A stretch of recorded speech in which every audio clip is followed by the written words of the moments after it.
I did a lot of the to start. I did a lot of the editing, or mostly commenting. This meeting we're going to do 2 parts. First off, I'll sharing. I have been writing the bulk of the bylaws draft. Like the draft was penned by me. Everyone voted on what they wanted, and then I went and wrote them. So I also took the liberty of commenting on the comments. Hey, hold on real quick. Your microphone is coming in with way too much gain, and you're popping really loud and hard across. It's hard to hear you.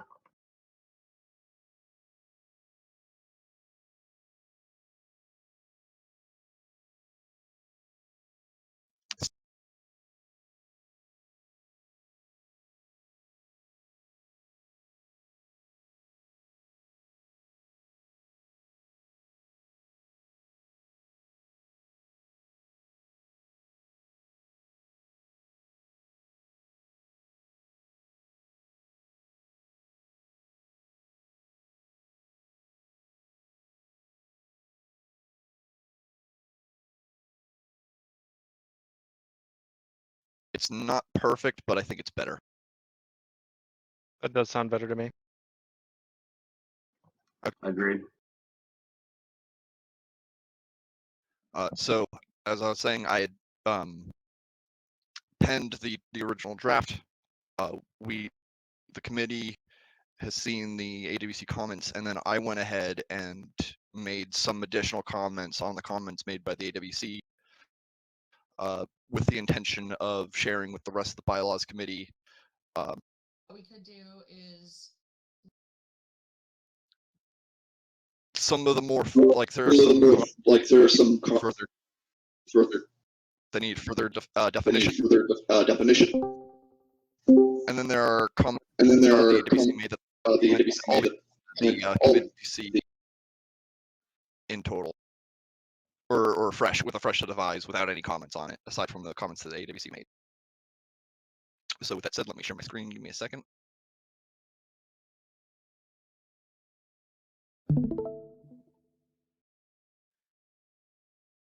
And in the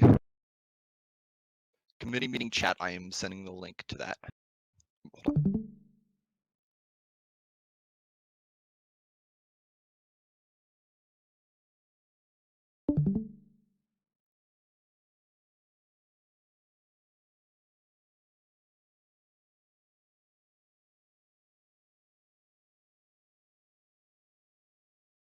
Okay.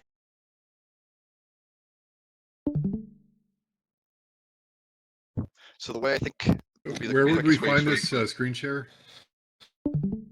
If you click on my name,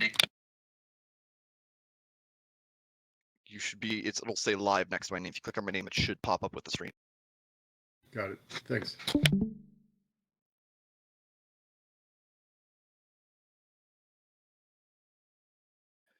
So I think the quickest way to go through this is to just read off the comments made, any comments that I made, and then if there is something that needs to be discussed, we will open up the floor for discussion. With that said, let's start at the top. Dominus commented, as I said at AWC, I applaud and support the intent here. What follows are my questions and recommendations. My intention is to be supportive of this effort. I try never to point out a concern without also offering a recommended solution. This is about clearing the document and moving it forward, not obstructing the process. Thank you for this opportunity and your consideration. So the first edit made is in the preamble. It is suggested that we strike the wording in order to provide clarification as necessary for the responsibility of the role, such that the purpose of the bylaws is maintained, and replace that with a failure to agree on interpretations shall be resolved by the chapter council. Hey, I made a further comment. Where can we see this document? I can't see it on my screen. Like I can see it, but it's really small. Can I make it? I also in the committee meeting chat. The link in chat. Okay, I'm fine. Thanks.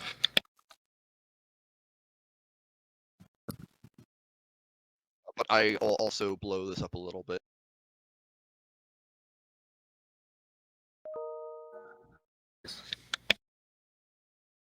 Hopefully that should be real.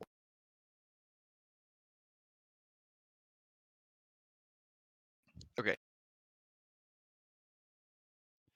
Are there any comments on this proposed rewording of the preamble? I'm going to unserve mute Dominus for a moment and see if he has anything to say. Yeah, I do. Thanks for unmuting me. Sorry, you were about. I've got a few things to say. Giving. Thanks. The part after for interpreting the bylaws, I mean, that's a period belongs there. I'm sorry, I didn't feel that any. I don't feel like the rest of these clauses add anything to that intent. In order to provide clarification as necessary for the responsibility of their role, such as the purpose of the bylaws is maintained. I mean, I know what you're trying to say there, but it goes without saying. What it really comes down to is that you've got two people who have responsibility for interpreting the bylaws, and you need to address the fact that they may disagree. And if they disagree, who has the deciding vote? And my thoughts were that should be resolved by the chapter council.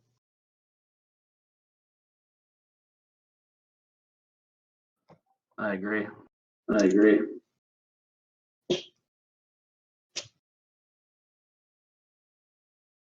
Thanks.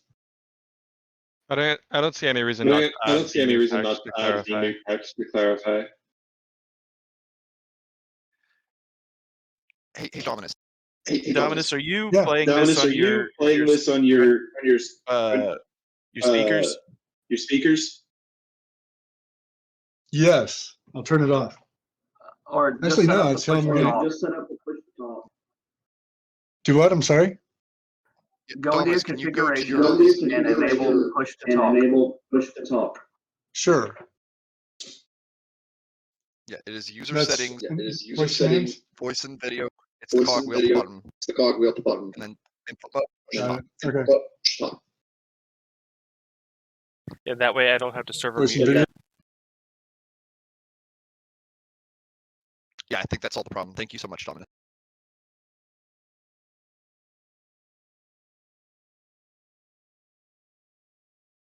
Yeah, any more comments on this? Because I think this is a reasonable change to be made without a vote.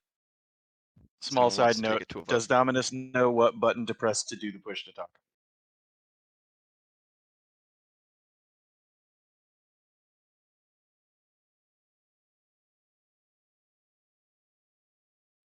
Dominus, under that push talk setting, there is a field called shortcut. If you click on that field, you can select a button to press for a push talk.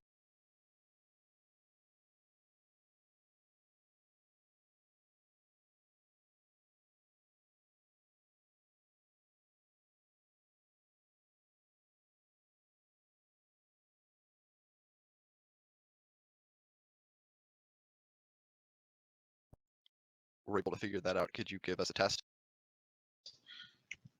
Can you hear me now? Yes. Perfect, thank you. Thank you for that foresight. Okay. So does anyone have any objection Myself, to so I the- just wanted to make sure. Yeah, Is there any y- objection to adding the new text to the preamble here?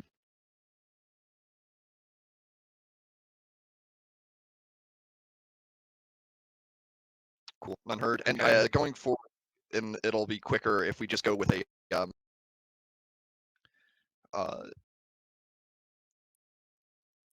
what's the term? If there's any objections, then we'll stop for a vote. Otherwise, we'll pass the. Okay, I've commented important organizational votes such as bylaws are under both stricter voting requirements stricter voting requirements. It should be established for both the board of directors and the chapter council that a simple majority vote is needed for most de facto votes. Otherwise, you have to figure out what the vote threshold is every time you want to vote. If the chapter council / board of director finds that they need a stricter requirement or alternative voting structures, they should establish after they have a chance to test those processes that they are voting on. Can I chime in? Absolutely.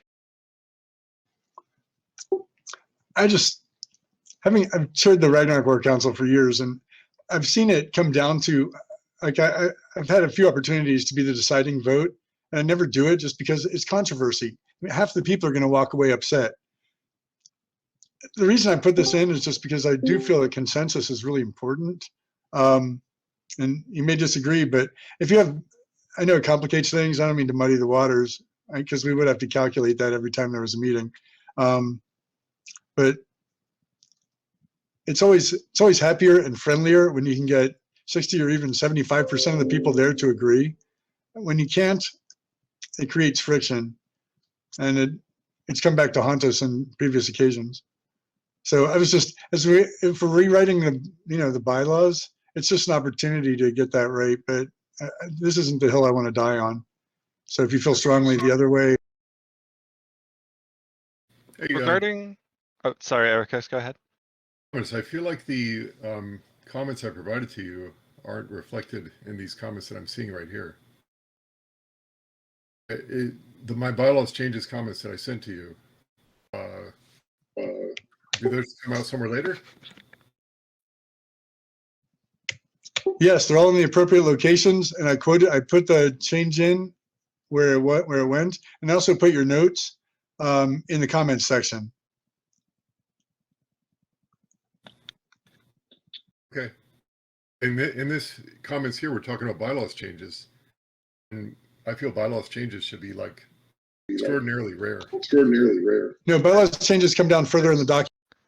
Yeah, there's a 10-4. specific section for bylaw changes that'll be addressed later. 10-4.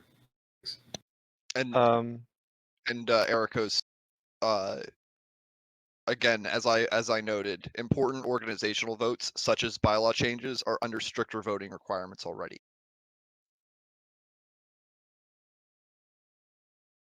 The important stuff, the really important stuff, has already been addressed in the bylaws, and so this is a catch-all for everything that isn't specifically specified in the bylaws already. 10-4. I didn't have the document for preview. Thanks.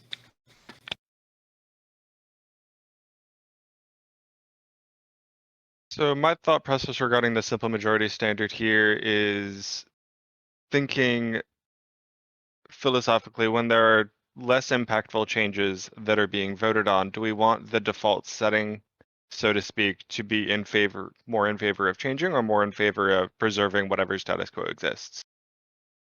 Because ultimately the baseline standard for those types of votes is going to be determining how frequently changes get made. And so ultimately, if we're deciding if the standard threshold is 50% versus 60 or something, that's going to be deciding, do we want a organization that is better able to implement changes or one that is less able to implement changes? Not speaking specifically to bylaw changes or the major impactful changes, but to the everyday or every meeting things that come up. And either of those is a valid position. But that is, I think, just something we need to decide on. If I may respond to that, it's Sure. an organization that can.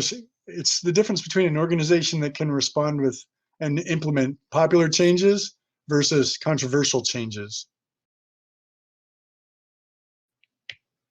And I just want to acknowledge that I missed.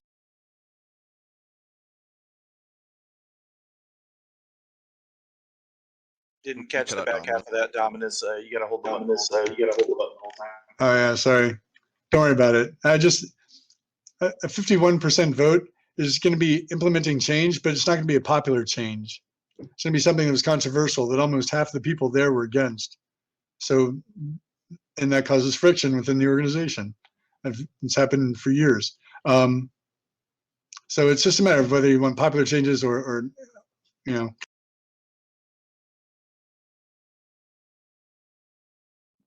Jeffrey had a hand.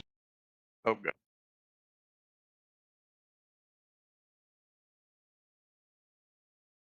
Yeah, I think for simple routine, everyday, basic matters, majority rules seems okay to me. I think for more important stuff like bylaws changes, I think that's all. It's later on in the document. I think that it's fair for that to have higher threshold for change. But for simple stuff, I think majority rules is okay with me.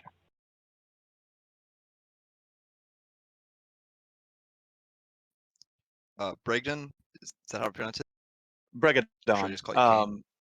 Bregadon, thank you. You have hand. Bregadon, yeah.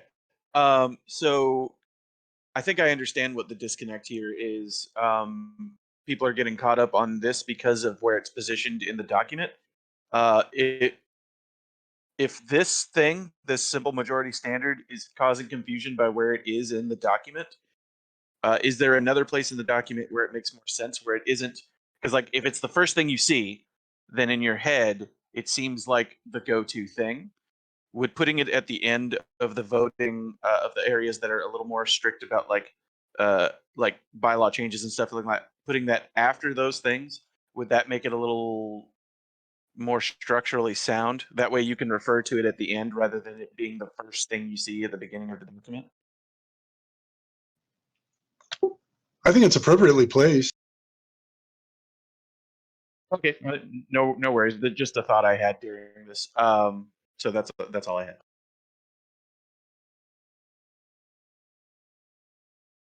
Any more comments on that on this, or we'll move to Stone? My comments in the same direction. I hear exactly what everyone's saying. I think the only place that this might really come into play is voting on funding programs. Considering as currently written, they require only a simple majority. And I could see that as us wanting to maybe up that from 51% to a 60% threshold or something such. Otherwise, the other votes that the chapter council really can take, I mean, we already have sections where we identify that was 2/3 for bylaw changes. Most other votes are specified as to why it has its specific number, but that's the funding sources one is the only one that is real, like I guess you could say, power of the chapter council that this might actually become controversial on, which is down section 7. Otherwise, I don't see a reason why we need normal business to be more than 51%. That's great foresight. Funding is a prime example of something that will be controversial, where people have voted with their wallets and don't feel like they're getting a return. So great.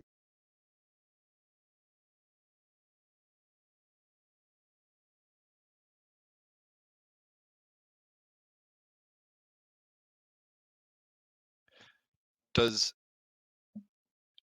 anyone have any suggested changes aside from the simple majority that they want to put forward?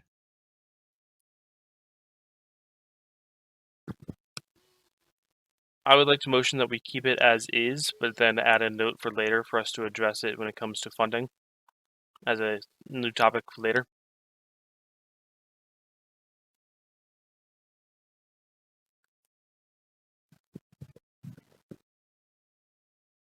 I see Jeffrey typing. Oh, Jeffrey, seconds. Any objection?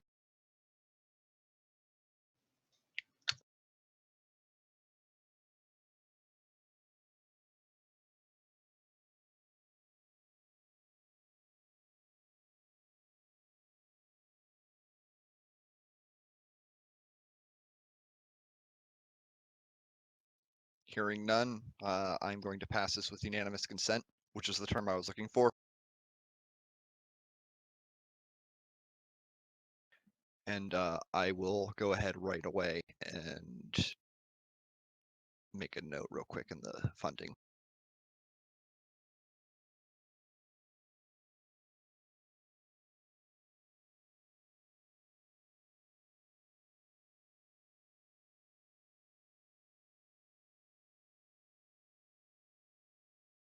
Okay, moving forward. Next comment is about the board of directors being the term. Commented, kind of grandiose. Consider a management team, please. Must there be directors? They can't be leads or coordinators. Dagorhir was never a top-down organizational chart. It was always about performing a service. Title should reflect that. So I went ahead and looked at the Maryland laws and found the one that I think is most reasonable. I'm not a lawyer. I didn't search the entire legal code, but I found a Maryland code for corporations and associations, Title 2, subsection 401, subsection A, management. The business and affairs of a corporation shall be managed under the direction of a board of directors. Seeing as we are legally a 501c3, we need a board of directors as per Maryland code. There are no requirements for titles from what I could see searching through the Maryland's code. However, I would recommend that as an organization, we stick to traditional titles for the sake of legal clarity. Improper titling could cause delays or rejections in legal matters dealing with outside sources. Any comments?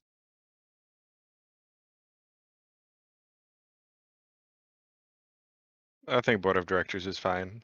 Like, there's functionally no real difference either way. We already did rename it from president, vice president to something more service as a director.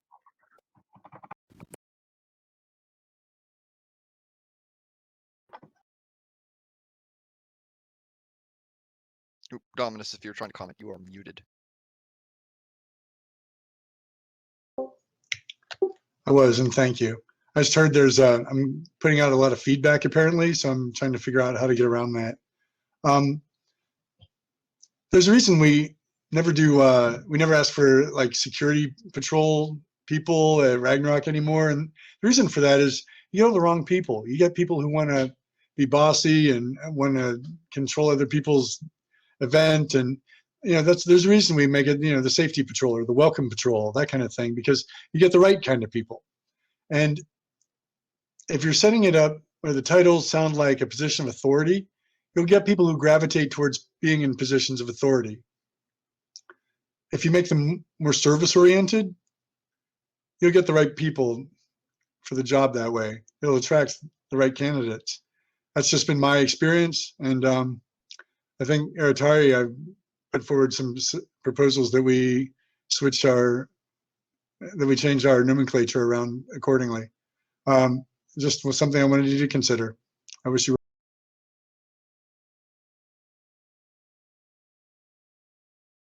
So may I offer a comment as well?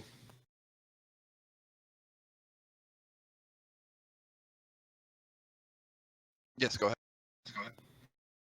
I believe the titles should reflect the responsibilities for that title. Executive director doesn't tell me what that person does. Director of records, I have absolutely no idea based on that title what they would do. Director of operations, I don't know that there are operations to direct. Director of finance, I can probably make a pretty good guess that that's the treasurer. Director of PR, I imagine is going to be responsible for our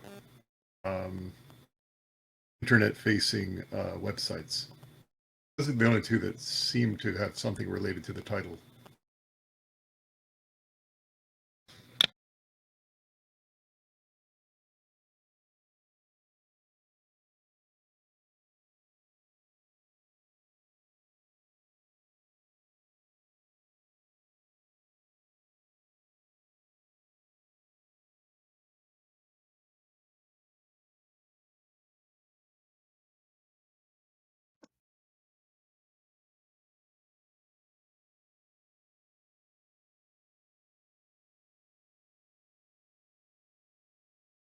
Does anyone motion to update the names for the currently board of director positions?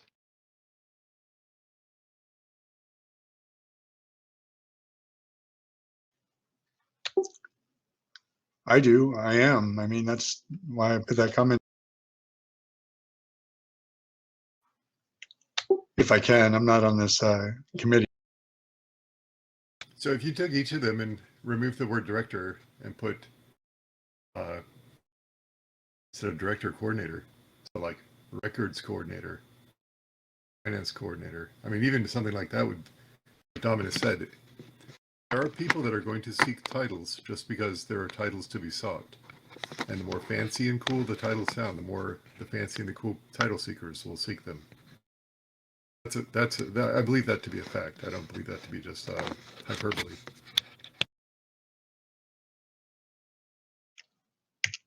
Yeah, we've seen that over.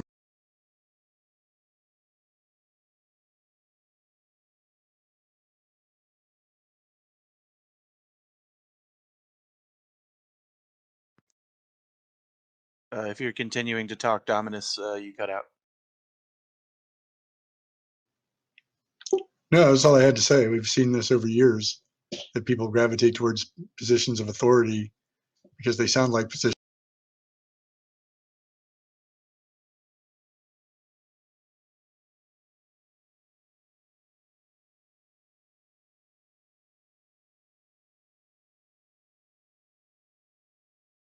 Phil, you there? Yeah, I'm here. I'm trying to keep myself from commenting too much aside from what I've already made, because that was like legal comment, and this is getting into too much personal opinion. The two things that I would say should not change are going to be the executive director and director of finance, because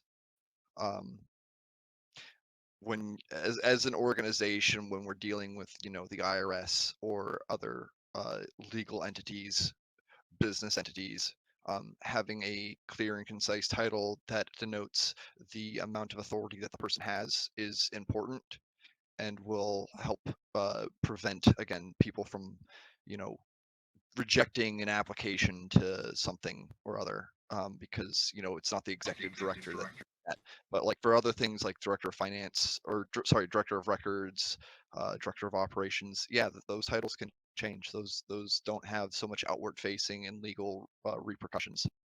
You believe that the title director of finance carries more weight than the title treasurer? I mean, the treasurer could also work as a title. I'm not seeing any motions to update these position names. So since we're not suggesting any functional change to how these positions operate, I think that lacking objection, it would be appropriate to move forward. And what happens when we move forward? Because you are not making the change to the document, but then people still have the same concern with the titles. The concern We with the can- titles so far have been about what the sound of the title is rather than their duty or function. That's correct. So while those are noted, I think that our time today would be better spent addressing issues that affect the function of the document and the function of various roles. So just basically understanding that we're going to come out of this with a document that people aren't willing to vote for. If that's what you're going to do, then that's what you're going to do, and we don't have a way to control that. I think it would be best for us to focus on functional changes to the document rather than making sure that we stick to what we believe as a bylaws committee we want to produce. Fair enough. If Also, that's what the objective is. if we have tangible things, like I heard treasurer instead of director of finance, if someone wants to put a vote for treasurer, let's do that now. But if there's not a change, then let's move forward, please.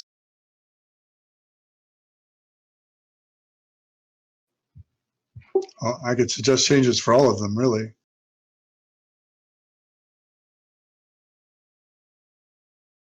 Okay, I don't see any objection from our chapter representatives, so I think we're going to move on to the next edit, 2.2.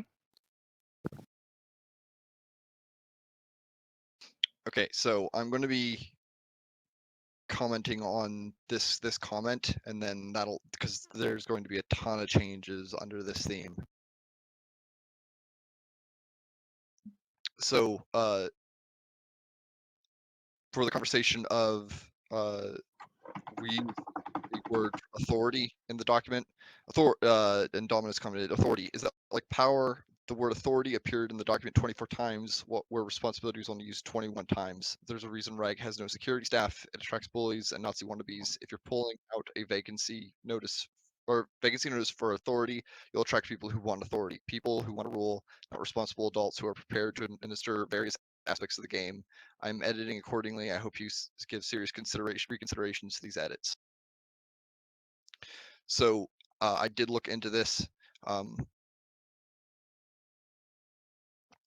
I found a definition on Cornell's website under authority. Authority is the official permission or right to act, often on behalf of the other. Authority may also be a person or institution that has power or that has power over another person. Authority is, as agency, is the power to act on behalf of another. The power delegated by a principal to an agent. Authority is central to the law of agency. If someone takes an action on behalf of another without the authority to do so, the action is usually void. I know what authority means. You don't need to. Okay, Phil, moving could you forward. scroll up for me, please? Yes, sir. To where? Back to the original note that we're on, 2.2, I think.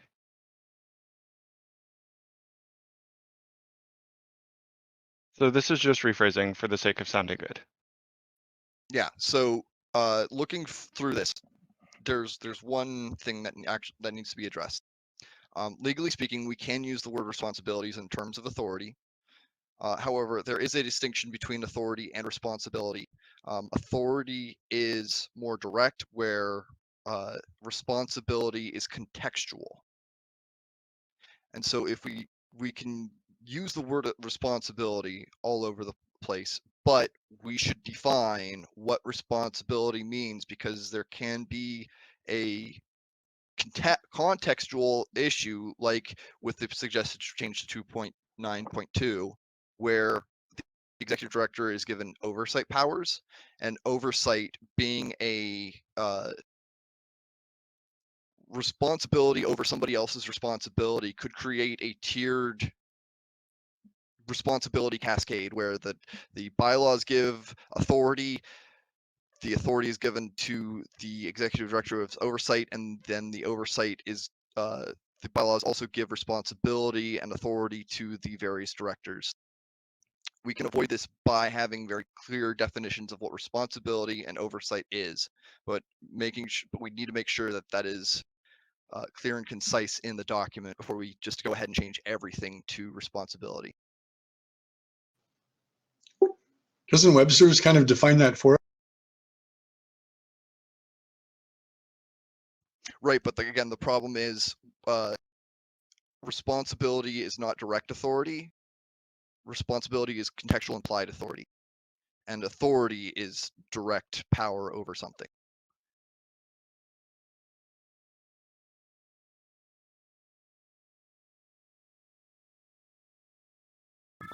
Hand. Yes. I agree with actually changing it to responsibility in this clause, but that each individual instance should also be viewed later. I understand the ideas that Dominus and others have presented. I think that's a good point, that we should be trying to word the bylaws to be a service driven. So I am agreeing with this one, and I think that we should put it forward to make this change specifically 2.2 and to address others as they come to them.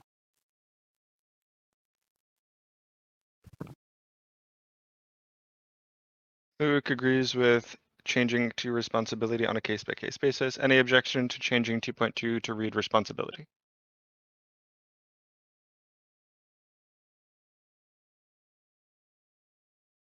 Let's do it. Moving on. Okay, so then we're going to hammer these out real quick.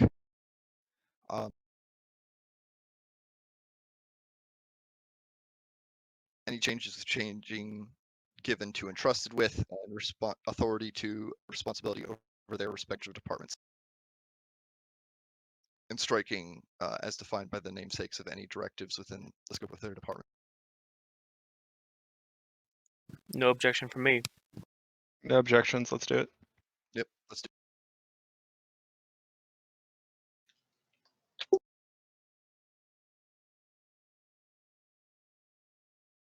I'm going to skip over this for a hot second because we'll hit off the authority stuff real quick. 8.8.1, all responsibilities will be fulfilled for the service of DBGA, rather than power granted shall be exercised for the benefit of. Any objection to changing this phrasing?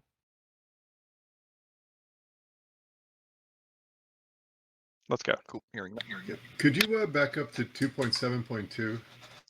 We will get back to that. I want to hammer out because there's a whole bunch of stuff where it's responsibilities over I motion authorities. that I motion that we just update all the instances of authority to responsibility and just have that done.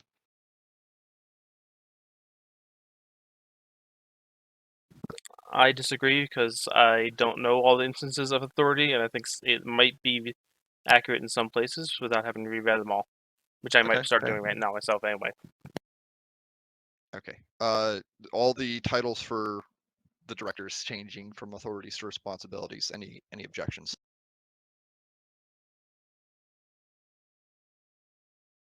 Hearing none, I'm doing.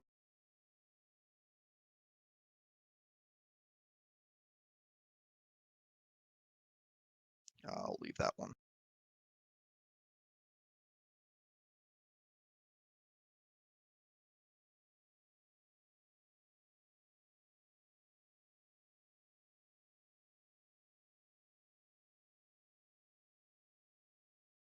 Three one one, we should keep it.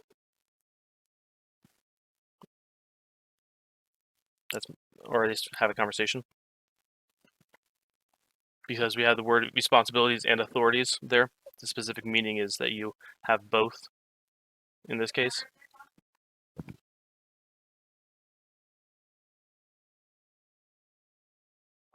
Seconded on that, as in this case, and authority is defining what that authority is, and not implying.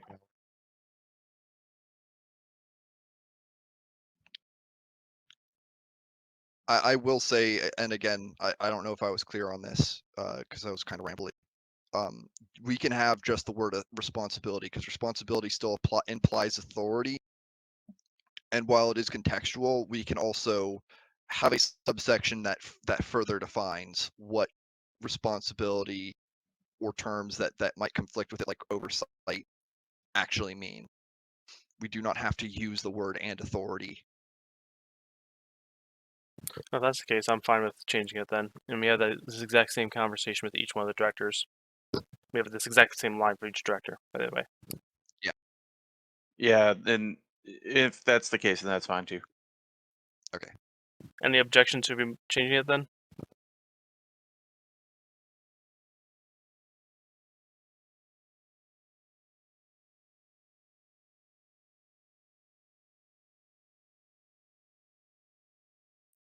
Okay, I think that's basically everything that covers the word authority.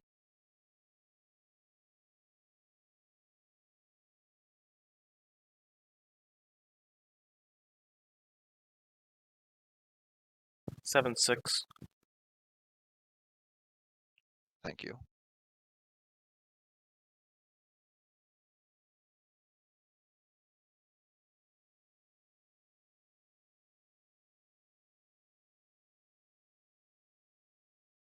Oh, yeah, we can address those later, but I'll highlight those right now.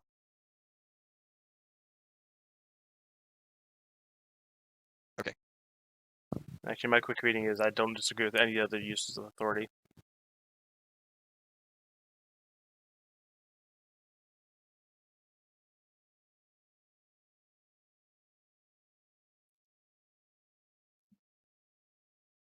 Yeah, let's get back to that later then. Or you know what, screw it. Let's do it real quick.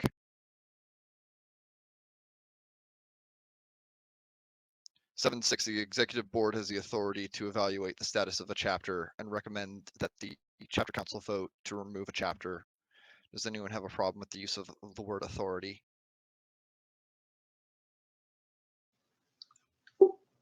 That's addressed elsewhere as well. One thing, the executive board, for consistency's sake, shouldn't it be the board of? I think that the terms are interchangeable. Okay, it's just not introduced with board of directors, but okay.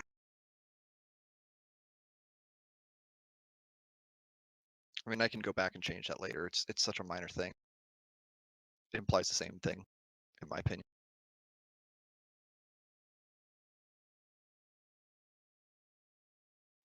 And again, hearing no objections to the use of the word authority, I am keeping that.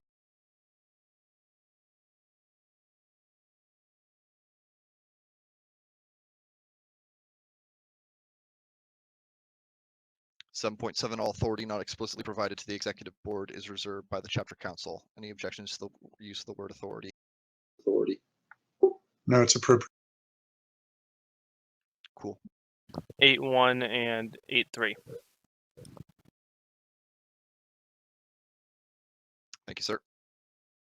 8.1, the chapter council has exclusive authority to authorize funding projects for the methods of the DBGA.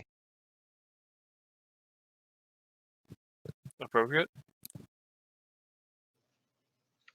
Appropriate, and this is also this place where we should discuss maybe having a 60% vote for funding related.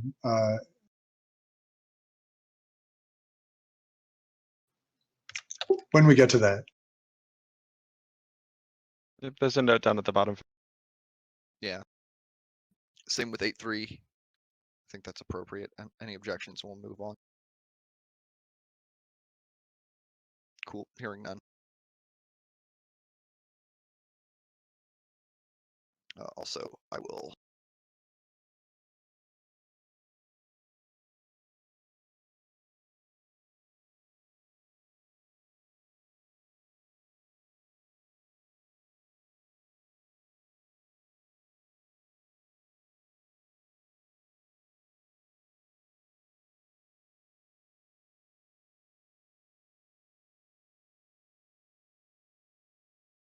Okay, 2.7.2 for the emergency powers that the board of directors may convene.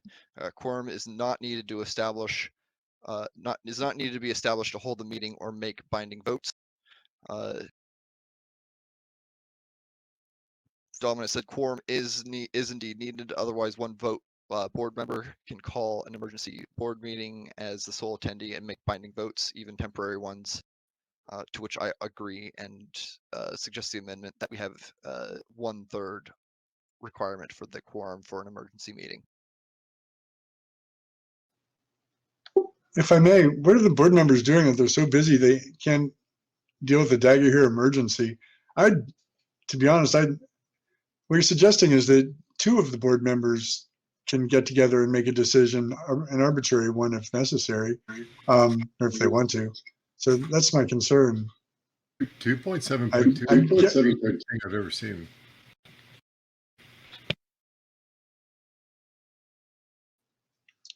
We should just always require a quorum. It's just safer.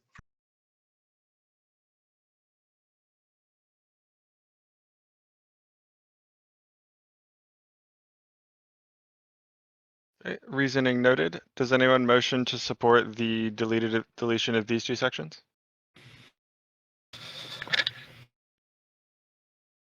Jeffrey, you have a hand. I think the one thing to consider is if quorum is required for an emergency meeting, then it kind of means that if for whatever reason not enough board of directors can meet, then there just isn't an emergency meeting. And I wonder if that kind of takes away from the point of it being an emergency meeting. Like, it has to happen immediately, or at least within 48 hours. If a whole bunch of people on the board of directors are busy, then something still has to be done, right? So I wonder what we can do in that kind of situation if you're requiring quorum. What is an emergency? Dagorhir.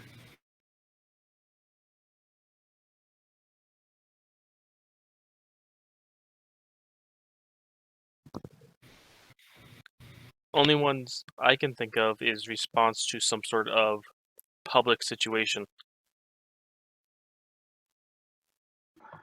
A call to vote on someone who was involved with a sexual or violent assault that had not been able to be addressed by the Arbiter in sufficient time.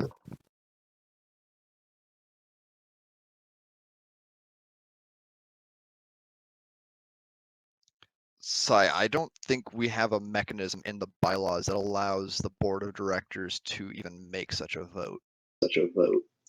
Yeah, That's not the arbiter's responsibility. I thought we defined that under the Arbiter space, and that if the Arbiter was unavailable, that the board of directors could address that.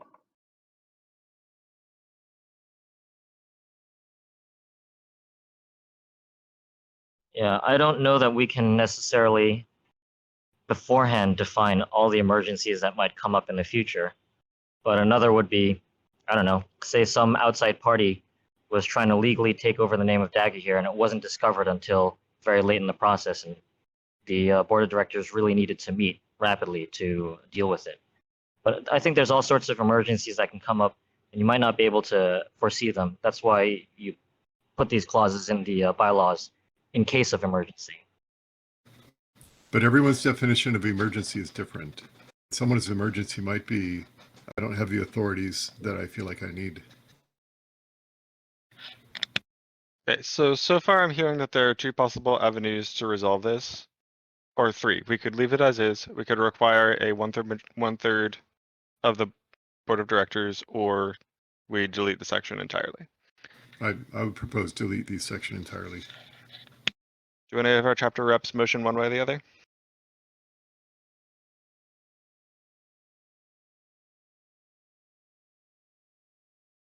I'd rather it not be me from Aratari making any suggestions in these cases.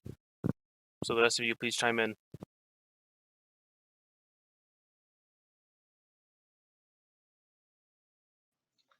The bottom line So- is it's subject. Go ahead. So if you delete this section entirely,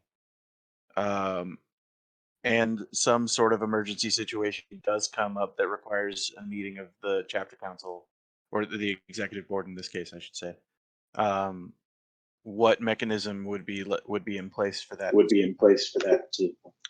Okay, I've got a suggestion for that. Sorry, I made problems without offering a solution. Make it 72 hours instead of 48. Because if people can't respond if you can't get a quorum together within 72 hours for something that somebody imagines is an emergency, then people shouldn't run for board positions if they can't be that responsive in that.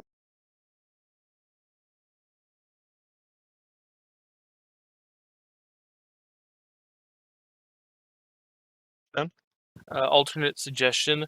Not sure the wording yet, but effectively any decisions made by the executive, by the board during this emergency meeting still needs a majority vote of the board. So you have 6 people on the board, you still need 3 votes, or actually 4 votes for majority. So if 4 out of 6 appear and they vote 4 out of 6 for the item, then that's still a majority. So voting is not changed, but not everyone has to appear. Probably need better wording, but something in that direction. That's an appropriate and reasonable.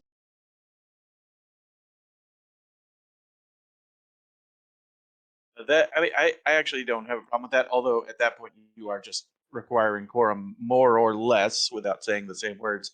But I actually don't have a problem with there being more of a requirement in this case. What Dominus said about 72 hours seems reasonable to me.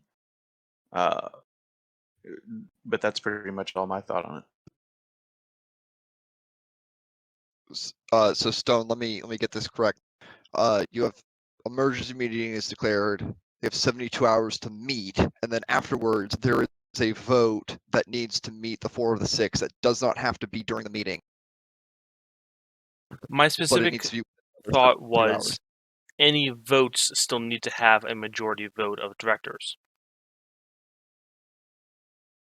If not all directors are there, but you still achieve a majority of votes, then it is at least binding till the stated expiration date.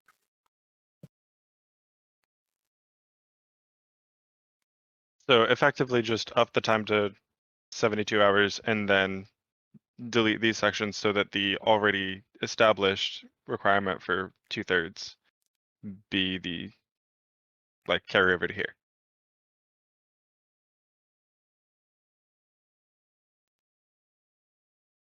Actually, yes. I would agree with that. Any objection to that? I see several people supporting it.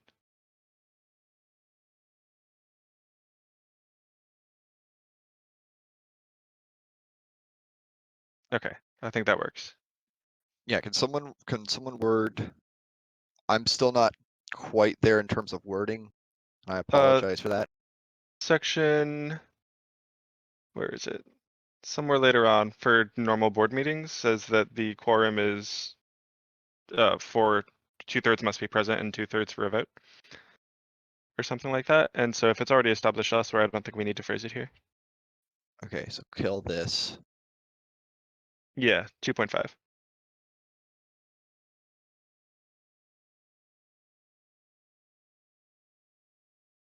And then it seemed like 2.7.3 was also being rolled into some of the procedure. Or am I? I would be or we fine good keeping with- 273 for an emergency meeting. I agree. Or 272, I should say. I'm fine with removing 273. So 272 must stay. Yeah, if we're requiring the 2/3 votes for these emergency meetings, then 273 seems redundant. Any objection to removing Okay. 2.7.3? Okay.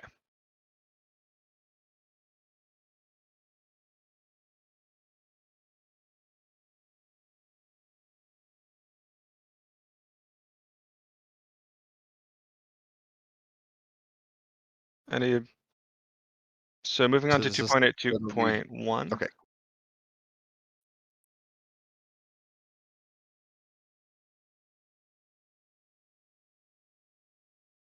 We have a motion in support of the suggested adjustment of benefit to service. Now, thank you for the Oh, thank you. notation edit.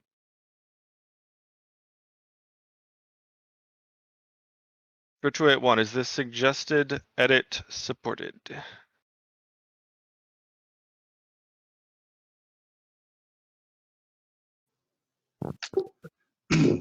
I like it. Benefit is subjective. I like it. Service is not.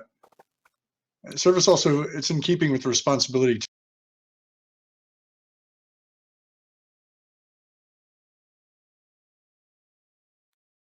I have no objection to changing it. Does anyone support To changing serve it? benefit. Any benefit motion? and service.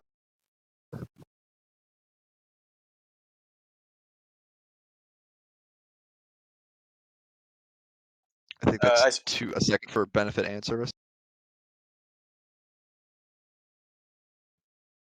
Okay. Any objections to benefit and service?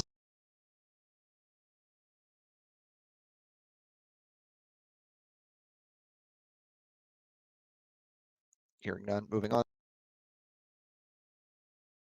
All directors are responsible for, or 2.8.4, all directors are responsible for maintaining a confidential run book spelled out by how they are implementing their responsibilities. This run book is to be reviewed for an update at least twice a year. Motion to strike the word confidential. The comment here is government is in the sunshine. There's no reason that this should be confidential. I wrote that there is reason for confidentiality. There are documents and processes that we do not want out in the public, tax documents, IP documents, social media passwords, etc. The run book is going to be the document that administrations pass down so there's continuity in process. The review is meant to provide oversight. It is intentionally undefined by the bylaws because the process will change wildly in scope and involvement in the coming years. Okay, that reasoning noted. Do any of our chapter reps support this change?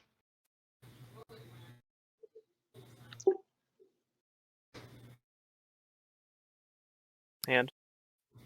So go ahead.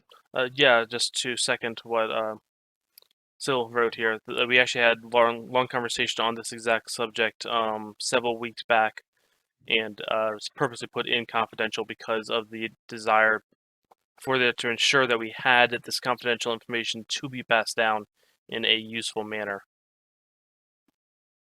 between administrations and people. Not seeing any motions in support of this edit, I think we move on. Erekose, you want to?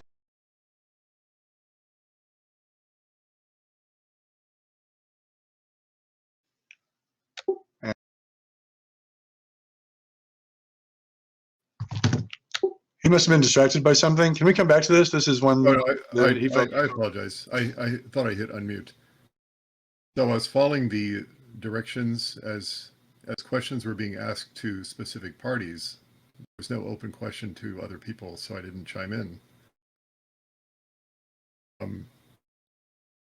Go ahead. Run books Sorry. need to be public. If there are other things that are non-public, such as passwords, other things that must be kept confidential, then of course those things are kept confidential. The run books themselves need to be out in the government, in the sunshine, out in the open, publicly posted where anyone can see them. Everyone needs to understand what the roles and responsibilities, duties, and things performed by the different members of the board of directors are. There needs to be no secrecy. The only thing that should be kept secret is like passwords, things that are, of course, things that you don't share.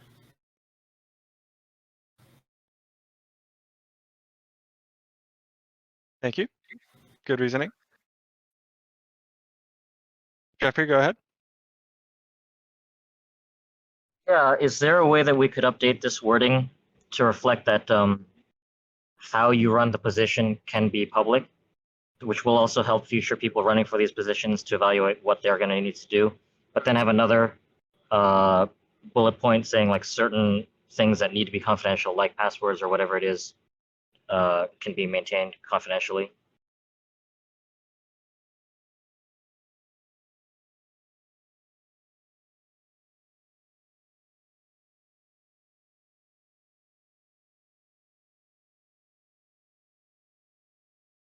What about having them maintain two run books, a confidential one and a public one? Public one, so we'd add probably add 2.8.4.1 and 4.2. And Sai, you had some strong opinions on this. We had the original conversation, so and some good points as well. So please chime in. Okay, so as run books go, absolutely the vast majority of the information contained therein should be public because there should be no question as to what it is that's being used to be able to perform the service provided by each position. However, there needs to be a enumerated space that's saying that yes, passwords, account numbers, personal information, yada yada, these things need to be kept confidential for security of the individuals and the organization. So the runbook isn't, you're saying, a list of the things that the director is doing. It is instead the keys that they use to accomplish those things. Other way around.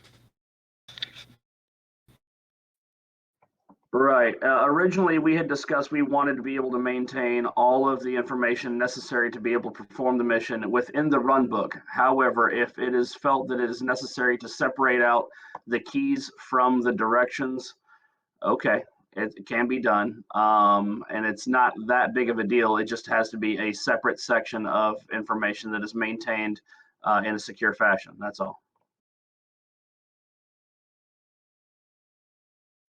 I have a suggestion in the committee motions drafts that we make a 2.8.5. The policies of the run book are to be publicly available.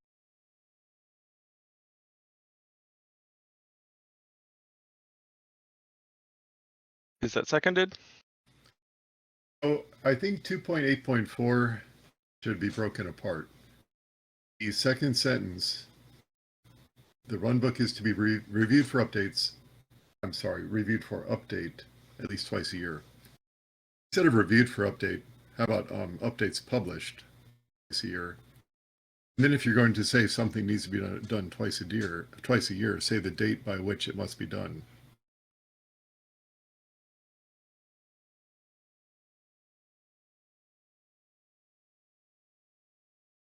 What I want to see is the end result of these board positions to have responsibilities that must be performed in order for these people to continue to hold these positions and with objective evidence to determine whether or not they're fulfilling their responsibilities.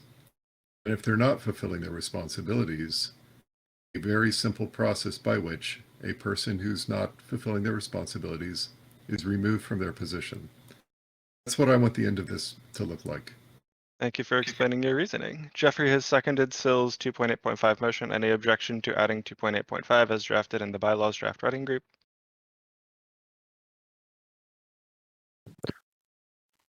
Or the, Partial committee motion objection? draft? I don't think Go that ahead, sir. is enough yet. So do you have a suggestion for how we could update the phrasing? Trying to figure it out in my head because I Okay. agree with what Erekose is saying, and I'm trying to figure out wording myself.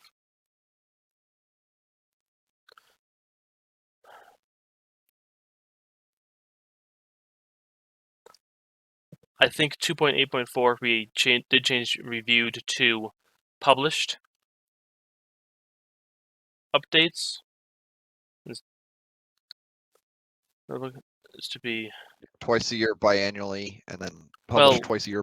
Realistically, 3 months after the beginning of term, so August 1st, November 1, and then 6 months after that. Go. Something in that line. So 3 months after you're supposed to have started your term, so you have enough time to get involved and know what's going on. And then 6 months after that, so you're fully involved and can make appropriate changes. So I'm thinking that these need to be sub-points specifically in order to correctly place this.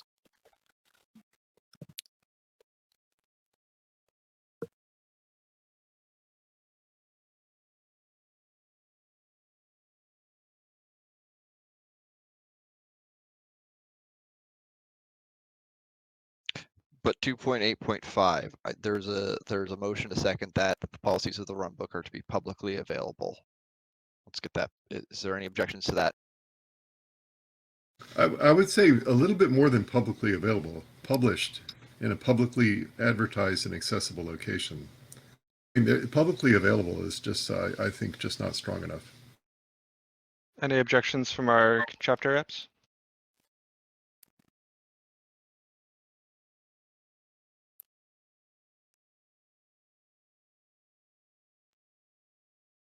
Okay, then I think we add Sill's 2.8.5 as written. I kind of agree with Erekose said as well that Oh, okay? So you want to update that? Sure. yeah, publicly published and published and advertised. Okay. So Published updated. is good enough for. Yeah. Sounds good. And I think Any we objection? okay, go on. Go ahead. Go on. I was going to say then also add in those dates as well as two more points, which I'll write up.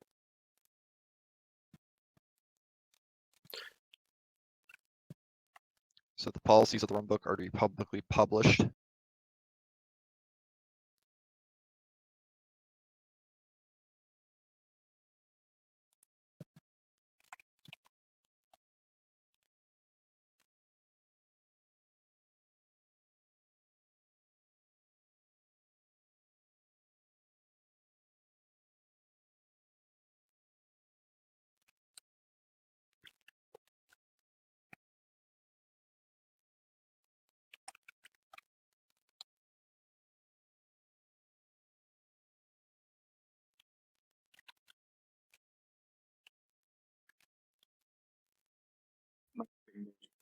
Imperfect, but Was it again Bregadon?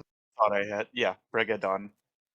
Okay, Bregadon suggested that 2.8.5 that we remove the word confidential from run book, and then 2.8.5b that personal information, including passwords, et cetera, should not be publicly disclosed.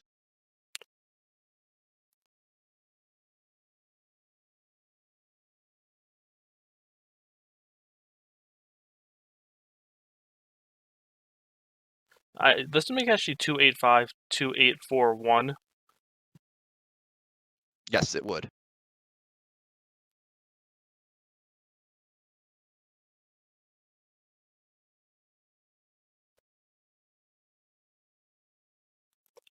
And I was going to say 2.8.4.1 published. No. I was going to add dates, I think, just so we have those firm dates in. I guess that can be the next point.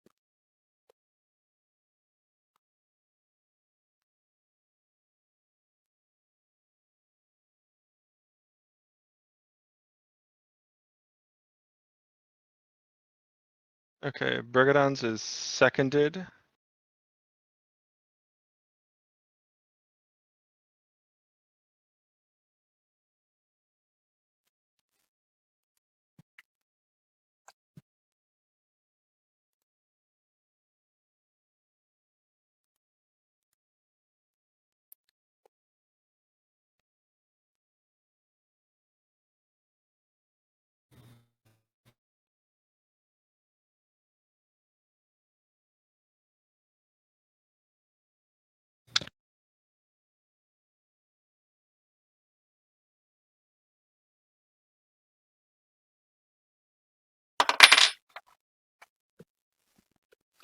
I like that wording. Okay, and then there was something else in the Bregadon had another one. Yeah. chat. Or was it? I just lost it. We could put exact dates of the year. I think this wording is very loose. I don't think that exact dates are good because, like, for example, we recently had the secretary. Was it the secretary that wasn't elected Magistrate. for the magistrate? The magistrate was like vacant for a while. Yeah, Sai So- says exact dates change. Does anyone, do any of our chapter reps support adding specific dates?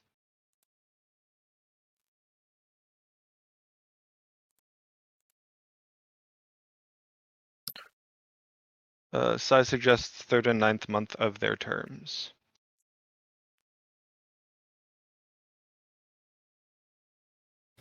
Who's doing the review, by the way? It just says reviews.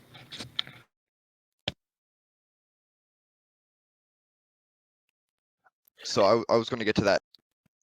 I see that the review process, and this is just personal author opinion, I see the review process as being very nebulous at the start and being hammered down by the chapter council as policies are established, because trying to establish policies before you even have the organization running is going to cause chaos.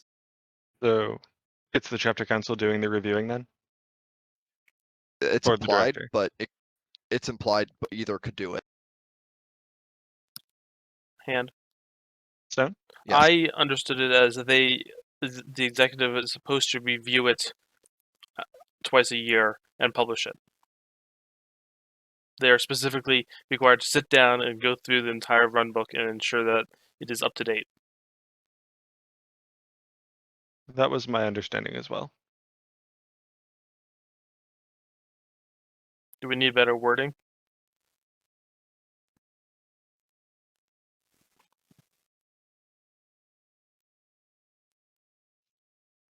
If we want to separate whether the chapter council, executive director, or the board member in question is to be the one reviewing, then we need better wording. If we want to keep it up to all three of those options and figure out which is the best, I propose that we keep it nebulous right now. Any motions to update phrasing for the review process here? Dominus, Erekose, I'm currently running as the Aratari representative, so if you guys want me to put these things forward as, or make changes, just say something. And that includes everyone else from Aratari who's here. Thanks, Tony.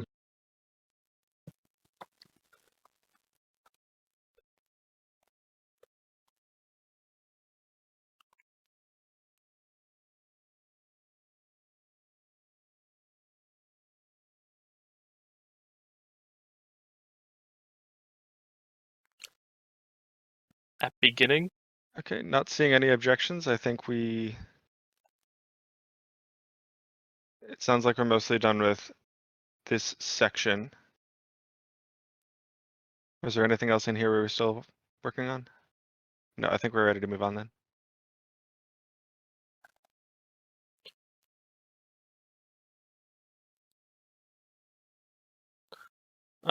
Bregadon had something that was seconded. Oh, Yeah. 285. Bregadon, are you? That was Personal 285. information. Shall not be disclosed publicly. Yeah. And getting rid of the getting rid of the word confidential. Yeah.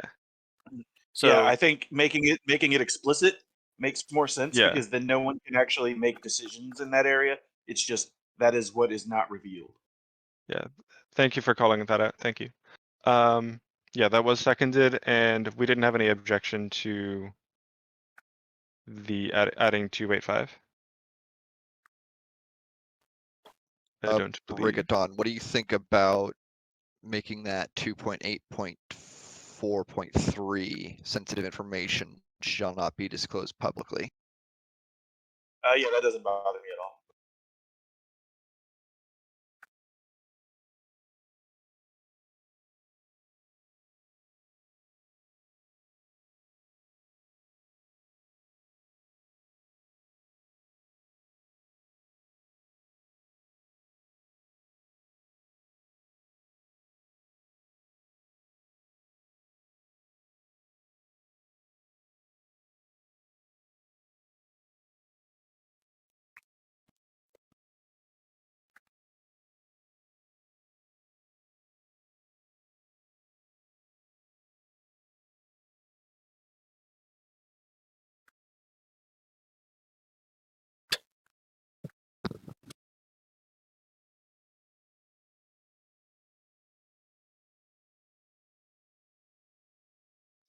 I'll fix that later. Whatever.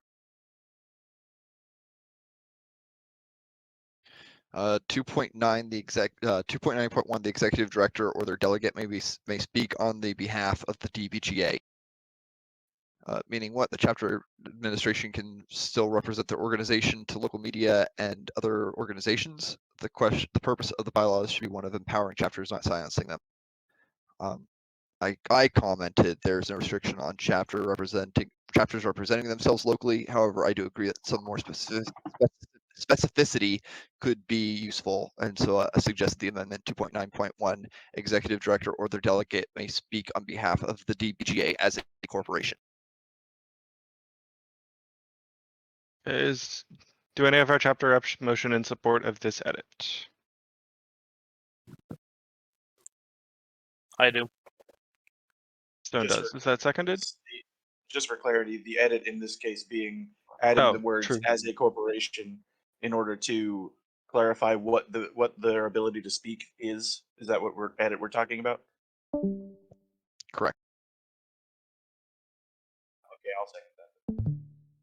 That is seconded? Okay. Any objection?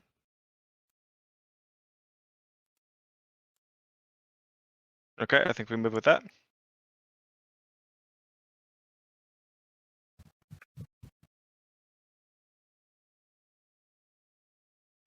Two 2.9.2, the executive director shall provide clarification and oversight as necessary to ensure the fulfillment of responsibility of each department. That is the suggested edit. Any of our chapter reps Moving- motion in support of this edit?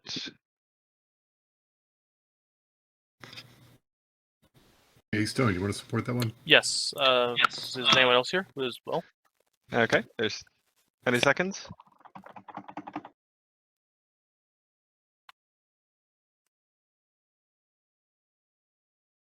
So should we just assume that you're going to be motioning each of these things? Yes. Okay. Especially with little things like this. We'll have Yeah. conversations if Okay. it's not. Yeah. Let me try to explain the rationale behind this request. Somebody in the board of directors has to basically be the person that makes sure that the other boards of directors members are performing the functions that they've agreed to. I feel very strongly that in every organization, tell me if any of you have never seen this before, let me know. there seems to be an awful lot of people who want the titles, but don't want to actually do the responsibilities of their title. The point of this is to make sure somebody, ideally the executive director, is making sure that each of the members on the board of directors are fulfilling their duties and their responsibilities, and that they're not just holding the title for the sake of holding the title.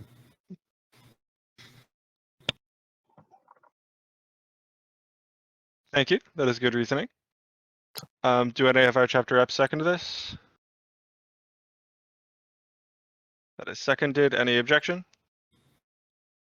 So I also see what's on the screen on the right-hand side there. Thank you for displaying that.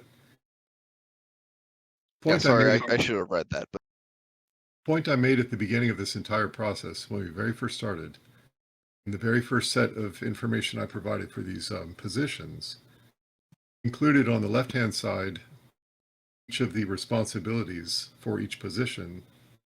On the right-hand side, the objective evidence that each of those responsibilities had been performed. If you're going to list something as a responsibility, it should be very easy for any person to verify that that responsibility has been performed. If you have responsibilities that don't have objective evidence to demonstrate that the responsibility has been performed, it's not very much of a responsibility. I feel very strongly that these positions are going to be sought after by people who just want the title and aren't actually ready to fulfill their responsibilities. Without two things, without the objective evidence being explicitly stated for each of these responsibilities, and without some person on the board of directors who has the responsibility to ensure that each of the board members are performing the responsibilities they've agreed to, without that, I don't think very much of what we're doing here is going to make a lot of difference. We've had no objections, so I think that edit stands. Let's make that edit and move on. I think Thank you, what Erekose. Erekose just said. You missed the There's- entire point of what I was saying. Yeah, I think we need to speak more. I think that is a very good point here. We think we need to have a point in here about publishing reports about directors' actions. Literally every single thing. Yeah. Literally, if there's a responsibility, say how that responsibility is independently verified by Joe Citizen, who simply just wants to verify that it's being done properly. If that's a motion, then we can make that motion and see if anyone seconds and then add a section to the bylaws. But we were in the process of making an edit to or going through the process of confirming a specific edit. So I want to get that going. I apologize. You had the quote block that I provided on the right-hand side. I thought it was a relevant time to bring that topic up. That is fair. Misunderstood. I apologize for the interruption. I still feel very strongly about this. And that is valid. And I agree as well. Then what would be a good form for us to implement that into the bylaws?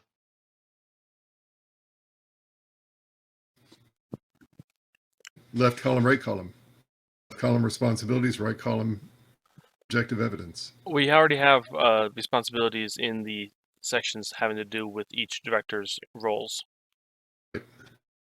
For each of those directors' roles, there should be a method by which any person with any interest can objectively validate that those responsibilities have been performed.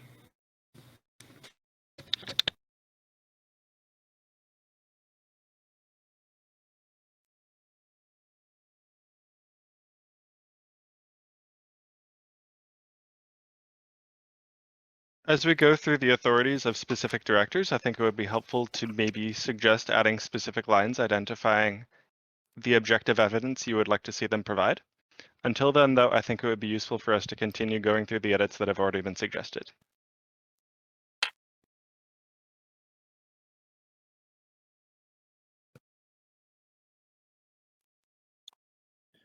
moving forward, edit for 2.10.1 instead of saying under the authority of the purpose of the department that does not conflict with the statements from the board of directors. The directors instead may speak on behalf of the DBGA in the context of their area of responsibility.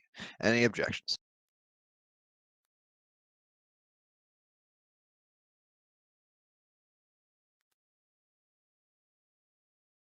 Hearing none, I'm going to pass it.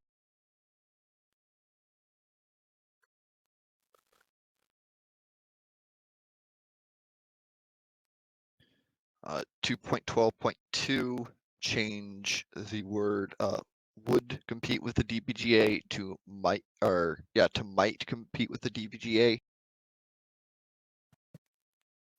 The motion from Aratari, is this seconded by any of our chapter reps?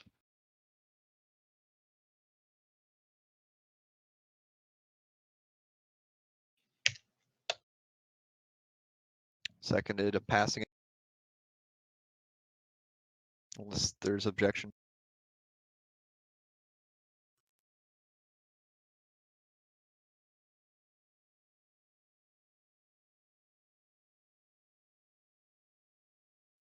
As a point of clarification, chapter leadership is used as a term in the chapter contract, and I would personally avoid using the term administrators because administrator is a term, a specific title defined in the chapter contract. But we could also use elected officers as a title if needed, but unless anyone has any objections or motions to pass that, I'm just going to leave it as is. Thanks. I just wanted clarity on that point. Elected officials does have a better ring to it and some more provides a more solid explanation. As soon as you said that, I understood the entire. So do you still want to make this proposal, or are we okay with not removing it? I think elected chapter officials is decent enough, and I can just make that change. I don't think we need approval for that. Any objection?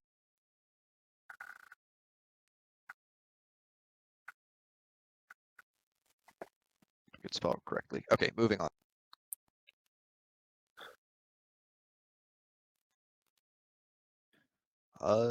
Executive director. There is a suggestion to entrust the executive director with the custodianship of the Dagorhir copyright, service marks, trademarks, and other registration of intellectual property for the administration maintenance thereof on behalf of the DBGA and its intellectual property holders. I have a comment on that. Where did that go? There it is. So, as the author, I disagree with the executive director holding this authority. The only IP rights that DBGA holds is the service mark to the logo and the copyright for the formatting of the manual of arms, but not the rules themselves. It is far more likely that the director of public relations will interact with both the copyright and be qualified. Sorry, they'll interact with the copyright and be qualified to properly administer their use and maintenance. It's not that the executive director can't or shouldn't be entrusted with the IP. It's just that the PR director is a better choice for the job.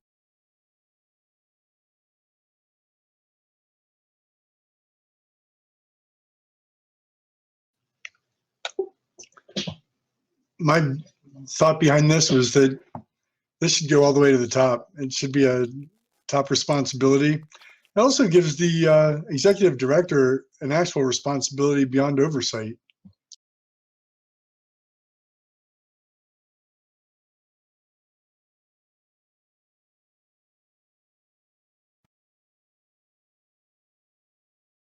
I'm presenting this motion, and I agree with what Dominus said there.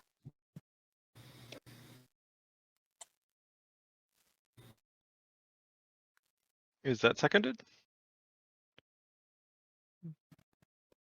Looks like yes. Olaf seconds. Any objection? And this is to move the copyright responsibility to the executive director. Yeah.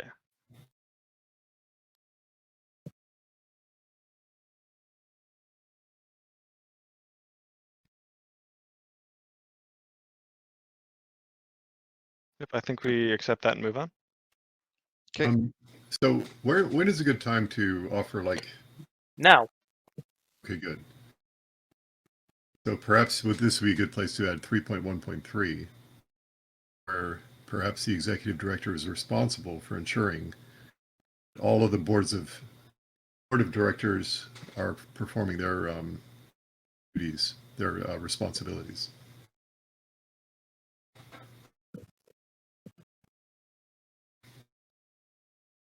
Because whose responsibility is it to make sure that the board of directors members are performing their responsibilities?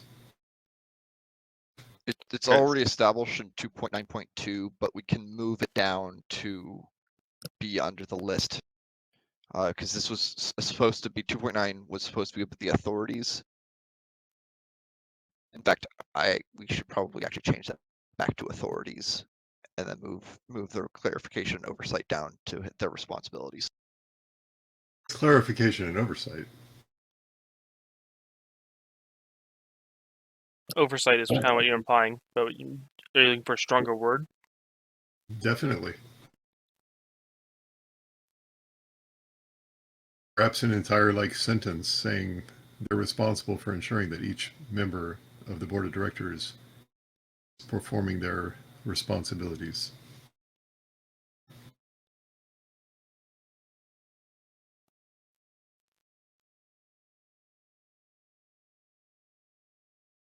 So maybe take the word oversight out of 2.9.2 and move that into its own sentence under the responsibilities of the executive director, and then change the responsibilities in 2.9 back to authorities. So based on what you just said, I added a line to the committee motions draft chat. Erekose, does that look like what you just said? I tried to copy it down, but I might have missed something. I don't know what you're talking about The right executive now. director is responsible for ensuring that each member of the board of directors is fulfilling the responsibilities of their office. As 313. Thanks.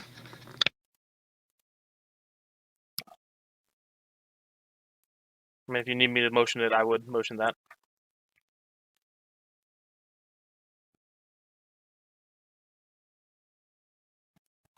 Is that seconded?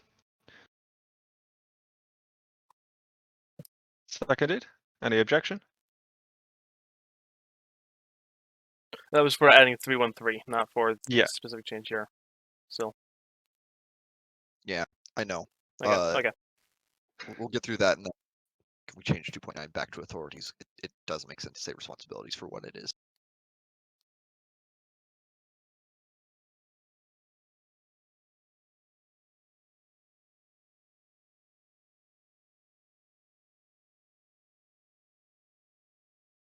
Cool. I'm not hearing objections for either one, so I'm doing both.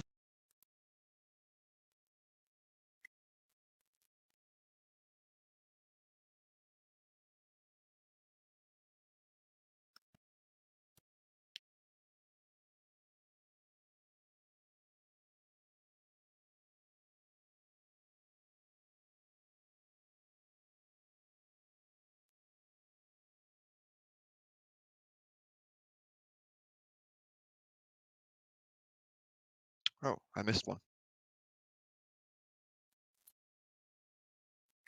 Is there anything else? Anyone want to bring anything else up before the executive director?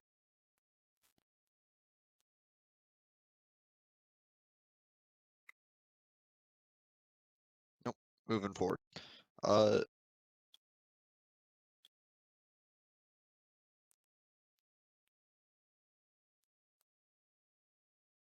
So Dominus noted that the director of operations is responsible for producing publications, and then the director of public relations, director of operations is responsible for producing publications, and the director of public relations is responsible for the administration of those publications.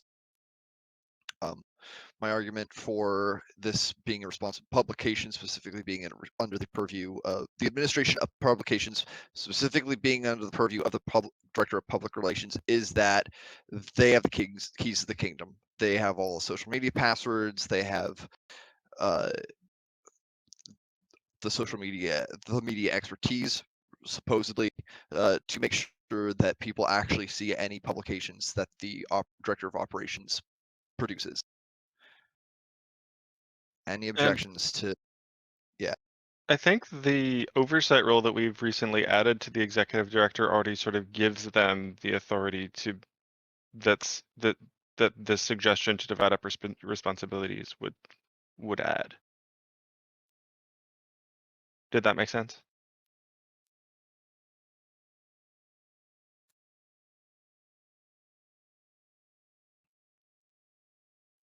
No, I mean, this is Okay, so the suggestion is to divide up the responsibility for like publicizing those publications between this and executive director. Executive director now has oversight of this role, and therefore has the ability to intercede and publish stuff if necessary. Oh, okay, gotcha. I think that's a good point. So that a change here is not necessary anymore.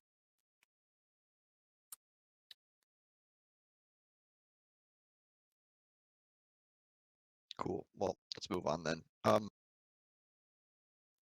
Change the word in 3.2.1.4 from oversee to develop and distribute Dagorhir media and materials for the public community outreach and engagement. Is this okay? Is that seconded by any of our reps?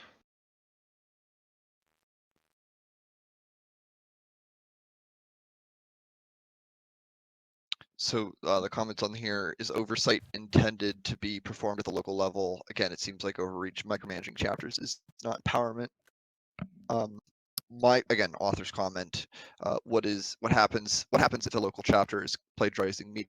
The DBGA would be responsible for something that a member chapter did. The local chapter should be able to develop media that best suits their local needs, not be forced to go to the PR director every time they want media made. The PR director should facilitate those efforts and contribute to them. If things get out of hand, the chapters can fire the director.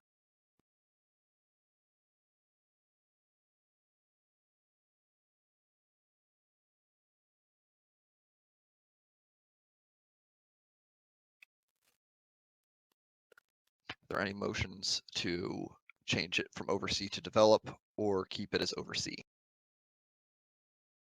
I'm making the motion to make the changes. Is there a second? Yeah. That is seconded. Any objection? Change it to develop and distribute.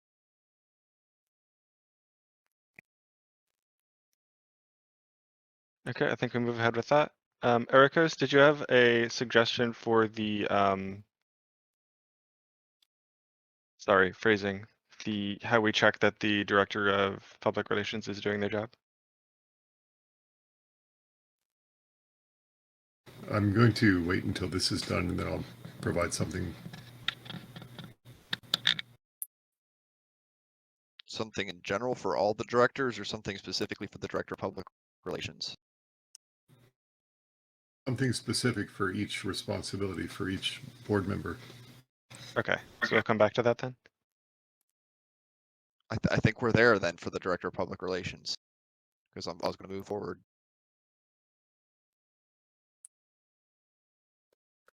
I think he's writing up a specific suggestions for this entire section. Thank you, Ljuda.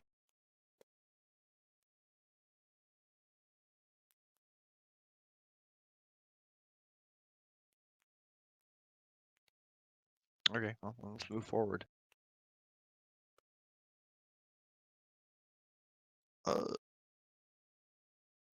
Let's skip dues right now because that's going to tie into the finance thing, but I will make note to go back to there.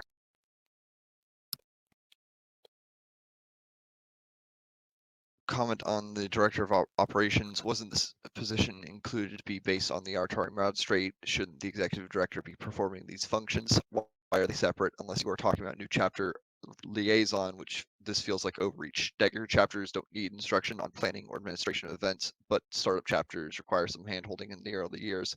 Couldn't this be combined with the executive director? My comment is part of the duties will be, as new chapter liaison, part of these duties will be to facilitate inter-chapter cooperation and resource sharing. A library is a useful resource even though you have a bookshelf at home. if part of the DBGA funding comes through through flagship events, the director of operations will be a perfect fit to oversee those events.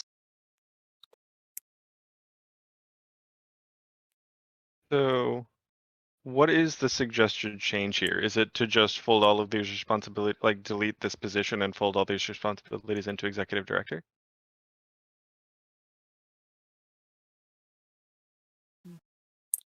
Dominus. I can't talk right now. Dominus, Yeah, I'm here.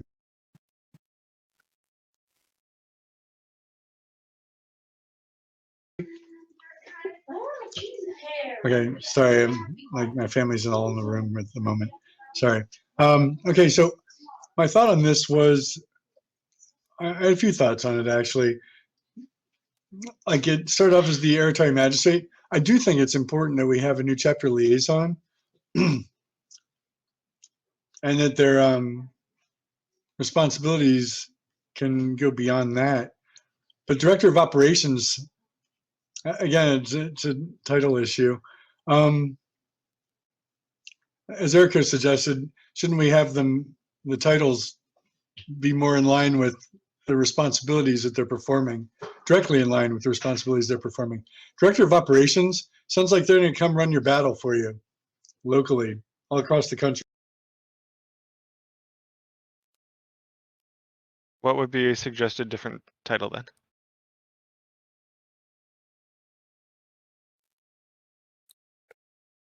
I actually agree that operations really has never fit what we've made this role to be. It was this is kind of the role that was the joining of multiple positions, including the Yeah.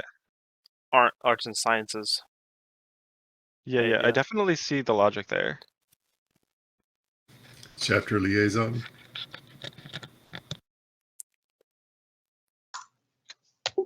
I like that a lot. Chapter liaison.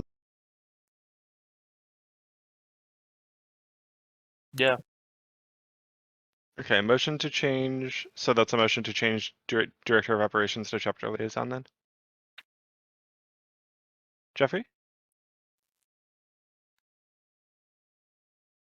If I remember right, there was a possibility that if the new DBGA was going to run flagship events, that it was going to be the director of operations who would run that. And so the one concern I have with chapter liaison is that that description of the job clearly does not include anything in the scope of running official DBGA sponsored events. I don't think there's any case where the DBGA should be running official DBGA events.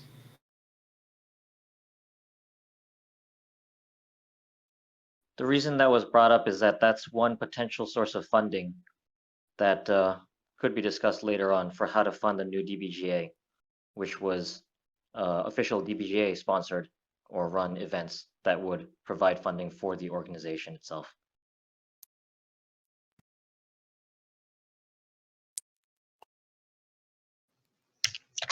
Yeah, but then you run into Okay. counter events and you know, is that going to be scheduled at a time when another organization's having an event, that kind of thing? And who takes precedent? And does DBGA get to overrule when the chapter's having their events, that kind of thing? Because they have access to the website. They're just, it gets in, that's a big can of worms. Which is one down Just the later, road. Isn't the DBGA currently funded through our Aratari events? No. Yes. Yes. Sorry. yes, Hold on. Let's back up. almost exclusively. Let's back up just a bit. DBGA is currently funded through the GoFundMe leftovers, the website money raised years ago. DBGA is not funded by the Aratari or Aratari events. So DBGA has never taken money from our Aratari Well, hold on events now. to You're fund saying its never. operation. You're saying No, never. I'm saying you're asking a different question now. So I asked if the DBGA was funded off of our Aratari events. You Okay, can let say me- yes or so- no. Like, it's not a trick question. So then let me give you a complete answer since you're asking a different question now. I thought you said, is it funded? Not was it or has it been funded? You can hit rewind and see which question was asked. But anyway, In the past, DBGA was funded purely by the Aratari. Ever since there was a GoFundMe for a failed website revamp that was done a while back, the money that was left over from that attempt has been what has been used to fund DBGA. Everything official DBGA, and gosh, if you guys have had a chance to see any of the published bank account information for Aratari account as well as for DBGA Inc. account, you'll see clearly that everything related to the DBGA is funded from that GoFundMe account leftovers. Currently.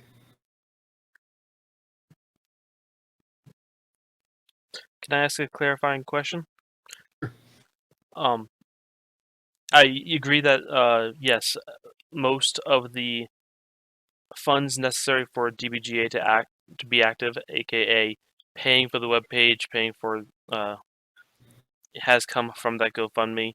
But it is also true that Aratari events have helped pay for the background checks, other things like that that are all of somewhat that has DBGA.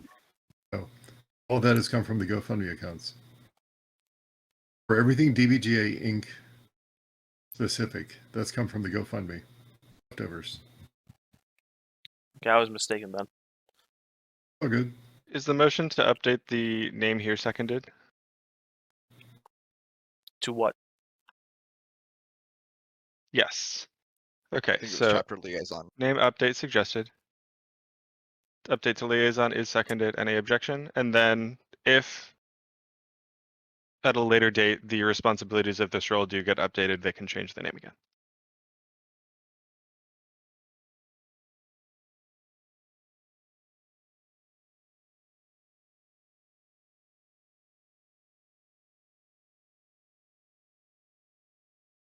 Not seeing objection, I think we accept that and move on.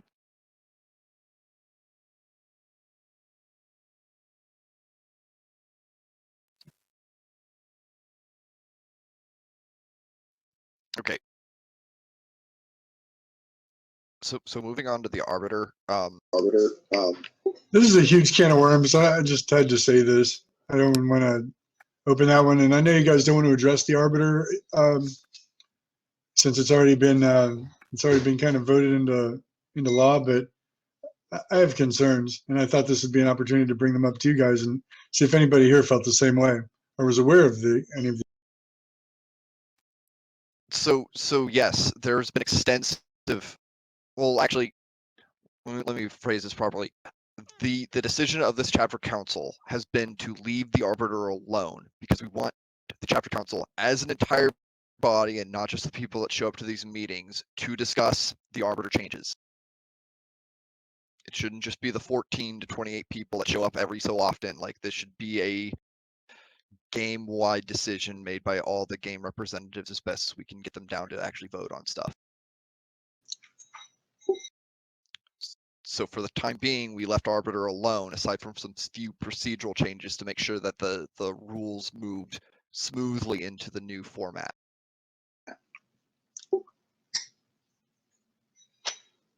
Okay.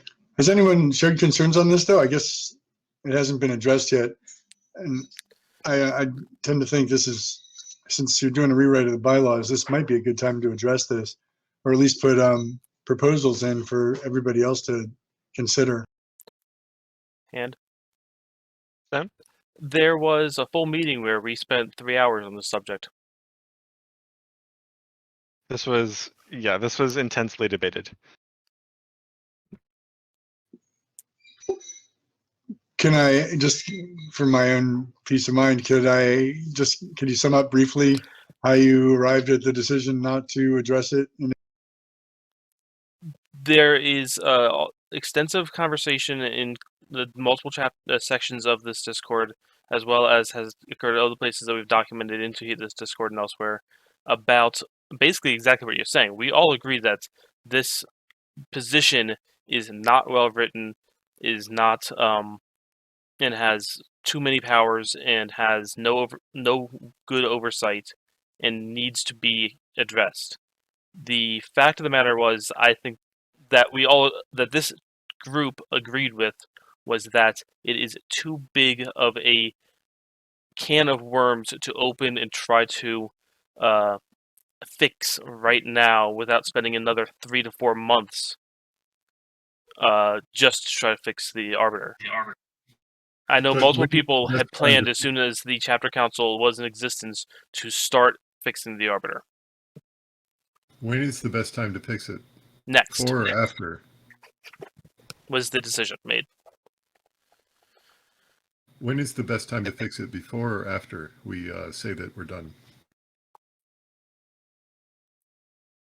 The That's general a consensus. mistaken assumption, though. We're not saying that we're done after this set of bylaws is passed and accepted. Once this set of bylaws that we have drafted, if it becomes implemented, the first step then is for a chapter council to adjust a set of several things here that have not been fully fleshed out because it was not, we felt, our responsibility, or frankly, within the scope of our responsibilities to make such sweeping changes. The two most important of those are the role of Arbiter and funding. To make sweeping changes isn't your responsibility. No, Put a framework in place that can stand the test of time. I The believe specific duty we were tasked with was to create a national bylaw structure that could be implemented or that could be finished by the end of August. For us to actually make meaningful changes to the Arbiter position, or to meaningfully delineate possible funding streams, both of those would have taken us more than 3 months if we put in the amount of time required to actually put in a good faith effort on changing those things. That was not something within the scope of the time frame we were specifically given. So that was something that we specifically designated to be addressed after we were done by a full chapter council.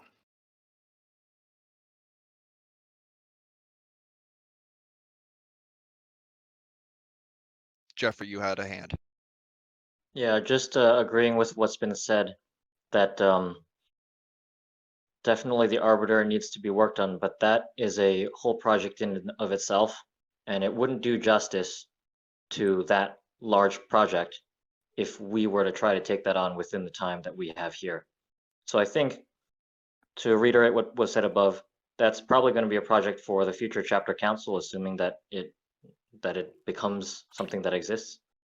And I'm sure that council would be, or that committee for changing the Arbiter would be pretty happy to have you, Erekose, suggest changes and work on that committee as well, if it happens. One thing we both feel very strongly about is that we do flesh out these bylaws and come up with a finished product. And we'd like to work with you on that, but we'd like to have a finished product and hard coded into the bylaws that it's very difficult to make bylaws changes. So that's one reason we'd like to have everything fleshed out and complete before it's presented to the chapter council for ratification. Thank you. That is an important point. For our chapter representatives here, though, do any of our chapter reps second the motion to address the Arbiter section in depth today? Well, I'm not suggesting that to be. Okay. I misunderstood then.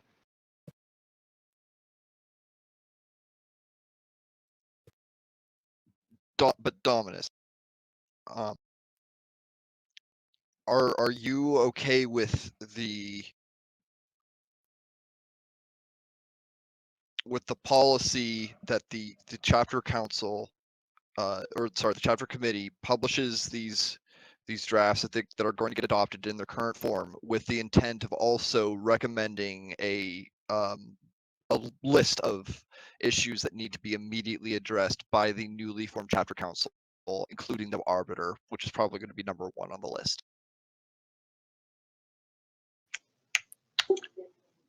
That's not my preference, to be honest. Because like there's going to be a point where like this could drag out for months, and we don't have the time or the good faith to drag this out for another 6 months. People want action tangible results soon. Tangible results soon. You know, I think they should be seeing tangible action. I mean, you could definitely cite your accomplishments thus far. I mean, you've got a great framework for a final draft. It's just not there yet. And isn't it worth spending a few more months on to get it right than throwing something out there that could be abused? They could be it's subject to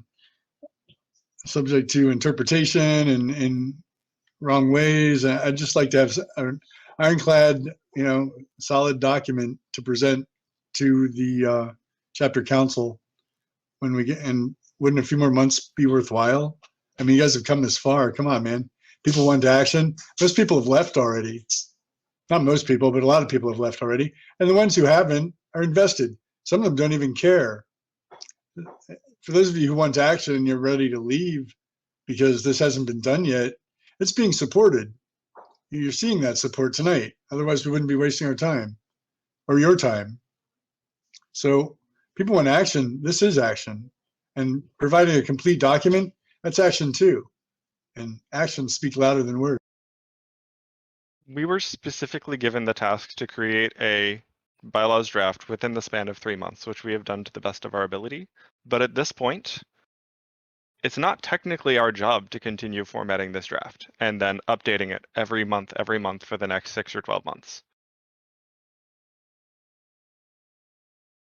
The pursuit of creating a ironclad set of bylaws that works for everybody and doesn't have any flaws is a laudable goal, but we're focused on a specific time frame and on creating something that can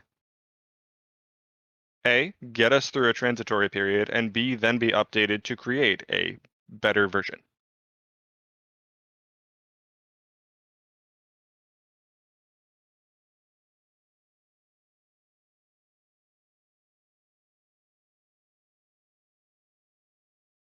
Jeffrey, you have a hand?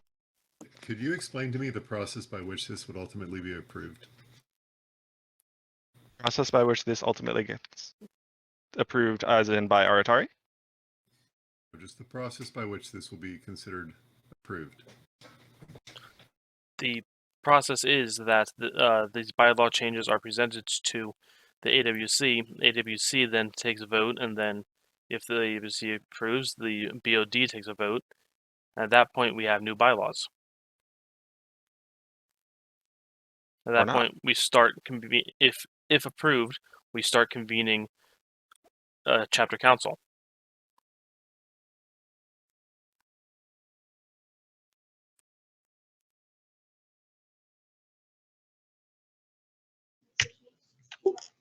It goes a little bit beyond that, though. Don't you think we should, given that the people who attend the Ragnarok War Council, who've been considered our partner chapters for years, shouldn't they get a chance to chime in on the product, see whether they support it or not? I understand that only a dozen or so respondents have even provided feedback at this point, and given that these people are our partners, the ones who don't support it, we're depriving them of a vote and changing the way the system works. And they're accustomed to only having to show up once a year and being able to vote at the Ragnarok War Council. I think we should go out to all the chapters first, and we discussed that with Ljuda at the last AWC meeting when she presented this to us. Jeffrey? But consensus is important. Sorry, go ahead. I guess we've moved a little bit beyond what I was going to say, but I guess just to your point, Dominus, my understanding is that Ljuda had already sent out an email and also Facebook messages to all the chapter contact that we have so far. So I think it's not totally unfair to say that the responses we have may represent upwards of 90% of what is left of Dagorhir now. And my understanding is that I think 12 out of 14 chapters approved these bylaws. Moo-ook? Also agreeing with Jeffrey, there has not been a time during this whole process where we have not reached out to the Dagorhir community in general to come here including the Aratari, to come in and help us build this from day one. So to say that, nobody's been informed is not accurate in any way, shape, or form. That's all I got to say. I didn't say nobody had been informed. I never said that at all. What I did say was that. Sorry. I'm sorry. Oh, I was just saying, yeah, that was a mischaracterization of what you said. Moreover, the number of chapters working on this, to my knowledge, I haven't been privy to it, so bear with me here, but represents a small minority of what remains the remaining Dagorhir chapters. Now, it doesn't mean I don't want this to go forward, and doesn't mean I don't support it, but it's important that they support it. We've been telling people for years they're our partners, and they are. And it's important they have an opportunity to provide feedback one way or the other. I know we have more than a dozen chapters. I know we have more than, we still have quite a few chapters left across the country.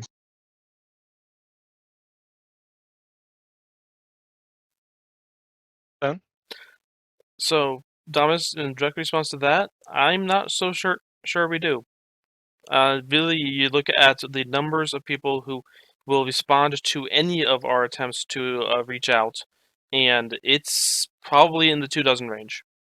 There is probably another 2 to 3 dozen beyond that are small enough and technically on paper still are active, but they don't. Those are groups that have never had any interest in national politics, and I'm not even sure would meet the existing contract saying to be a chapter. As in, I'm not sure that they hold enough events and other requirements to be a chapter. So yeah, Dagorhir is probably down to 1 to 2 dozen chapters. Bregadon? Yeah, just to bear it down to the most basic point. What you're saying, Dominus, it's already happened, and everyone who cares enough to see that these bylaws get put into place is already here. Everyone else has been reached out to, and it's been ignored. They've all moved. They've all stopped playing Dagorhir. They've all stopped playing Dagorhir.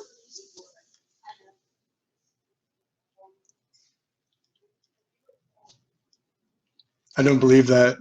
I think if we had Ragnarok tomorrow, I think you'd see quite a few of them coming out of the woodwork at the RWC. And we went from what, 80 chapters? Something like that? I mean, I can't believe we're down to 20.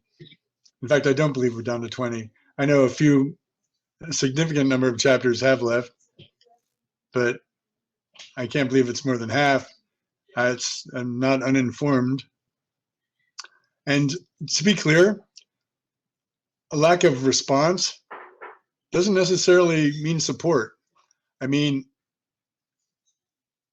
we remember what the gauntlets, the support for finger gauntlets was a few years ago, or armored gauntlets. We've got about as many chapters as supporting this. So let's bear that in mind. We still need to sell this.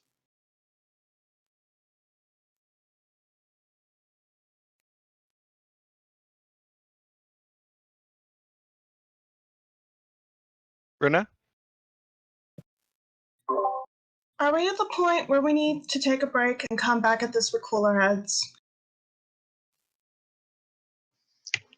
And to be realistic, are we going to go through all of this tonight?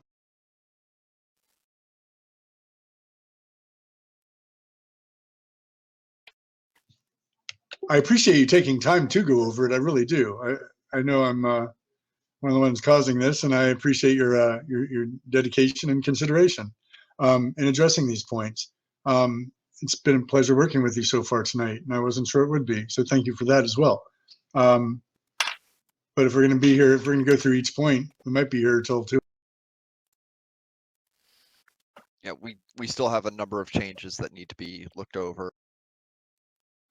If even skipping the Arbiter stuff entirely.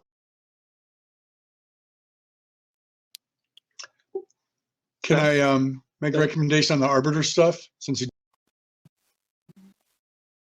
Sorry, go ahead.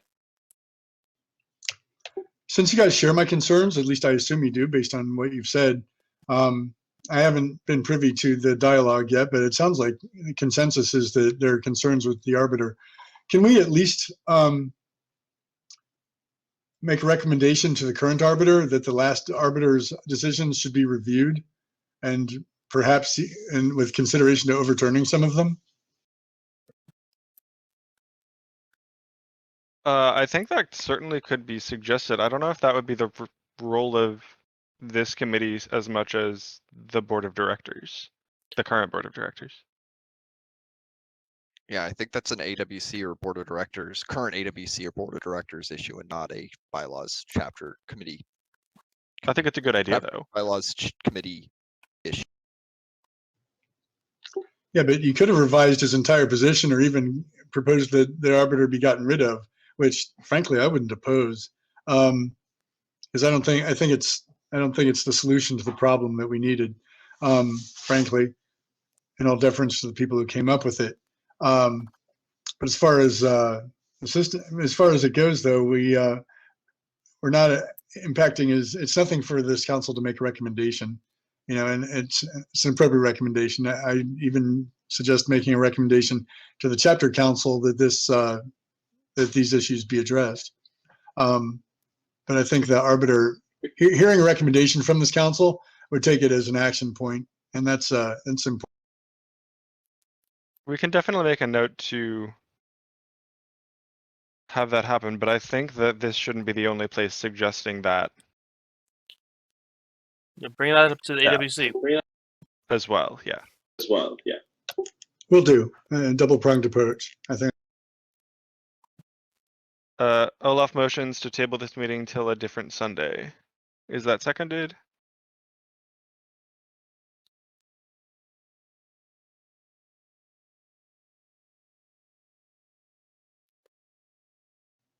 There's 3 hands, I believe, as well. Oh, did I miss some? I thought I got them.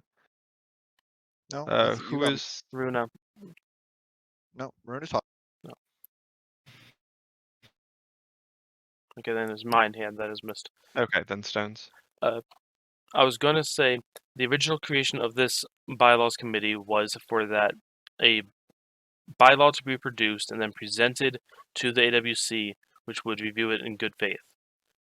Yes, this review today is part of that good faith effort that I think it does need to continue. And I hear what is being said about the Arbiter and said about trying to the changes that need to be made. But I think we all need to think about we don't want perfection to be the enemy of good. We need something that will keep the entire community engaged that is workable as our goal. Not a perfect bylaw that is never going to need to be changed. At the same time, we don't want expediency to be the enemy of good.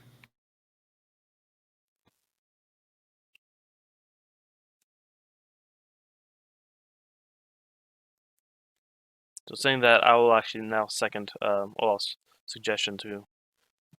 Okay, so that is noted. Motion is seconded. Any objection to tabling the meeting for today?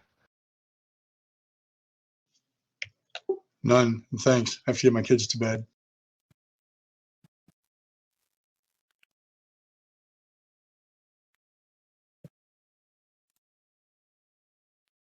Okay, I think we are ready to get this meeting put to bed as well. Okay, thank you all for joining us today. And thank you, Dominus and Erekose, for all of the suggestions and the input. Hey, I just want to make sure. Thank you guys for hearing us out. Recording Sorry, ended. Erekose?